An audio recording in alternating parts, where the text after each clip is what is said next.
Okay, so good morning, sir. Good morning, classmate.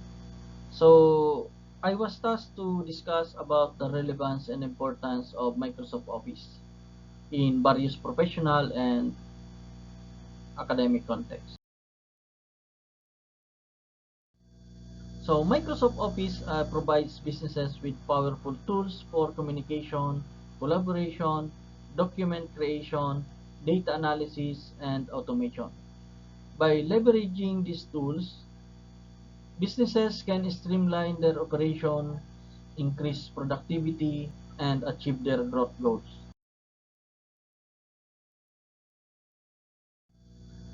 So the main purpose of Microsoft Office application is to provide the users with suite for productivity, tools for creating, editing, and managing documents, spreadsheets, presentation, emails, and other types of digital context.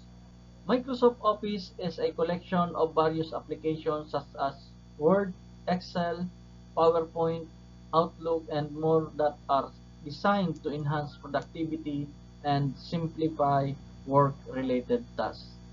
So, it is as educators, as uh, it is helpful to us, the Microsoft Office application, to simplify our task and clearly deliver it to the learners. No, it is Microsoft Office application help us to simplify our tasks as educators. The application of Microsoft Office serve various purposes, such some of which includes the Word, Microsoft Word. The purpose of Microsoft Word is to create, edit, and format documents such as reports, memos, and letters. So, Microsoft Word, it helped us, ano, to create reports.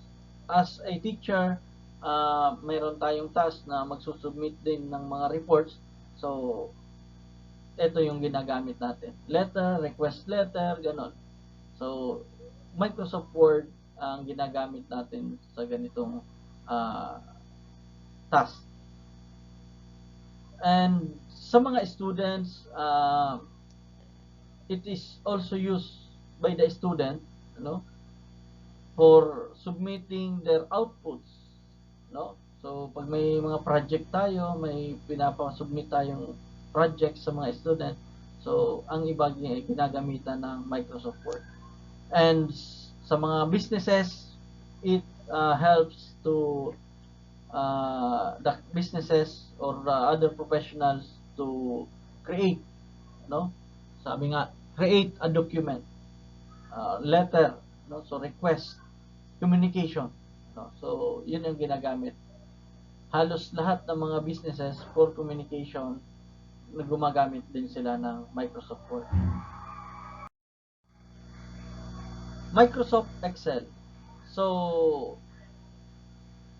Excel, the purpose of Microsoft Excel is to create and manage spreadsheet that can be used for data analysis, financial modeling, and tracking various types of information. So, it is helpful sa mga businesses, lalong-lalo na sa mga money matters, no? Yung Excel, Microsoft Excel. Sa atin, it is helpful uh, to the educators yung Microsoft Excel for ano ba yun?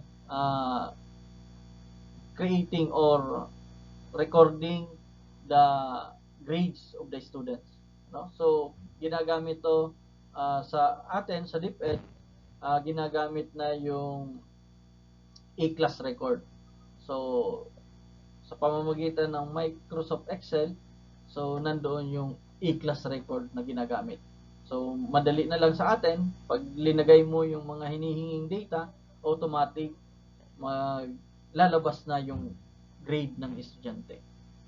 So sa businesses, yun din yung sabi nga, data analysis, financial modeling. So, lahat ng information pwedeng ilagay sa Microsoft Excel.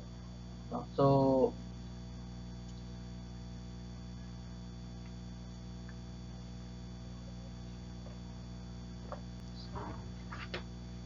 another, data management sa Excel.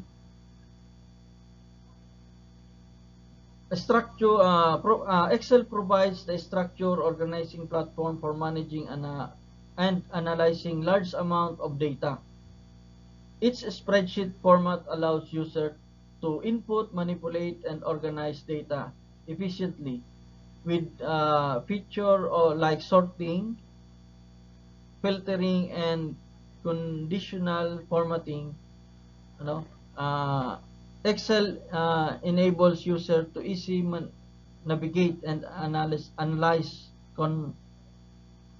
complex data sheet.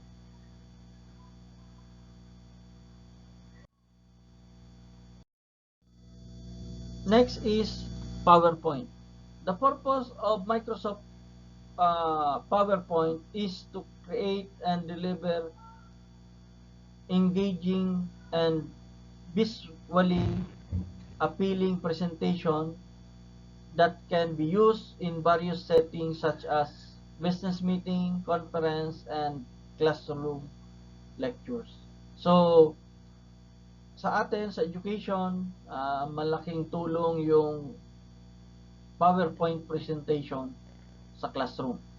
No? So, sa pag-lecture ng mga sa atin as teacher, mas madali yung pag discuss ng isang topic by the help of PowerPoint presentation.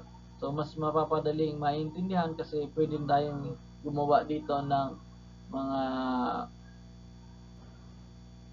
nandoon nakalagay ang information, pwede tayong gumawa ng i-insert natin yung video and ganito, tulad nito na video lesson. So malaking tulong to sa atin na PowerPoint. So sa businesses, ganun din. Pag-present ng mga i-discuss nila sa mga nila, sa mga employee and other business related person. So, yun din yung ginagamit nila na application. So, next is the Outlook. The purpose of Microsoft Outlook is to manage emails, contacts, and calendar. It is commonly used for communication tool for businesses. So, sabi nga, it manages email, contacts, and calendar, their activities. Sabi nga dito, communication tool is for businesses uses. No? So, yun ang ginagamit nila sa Outlook.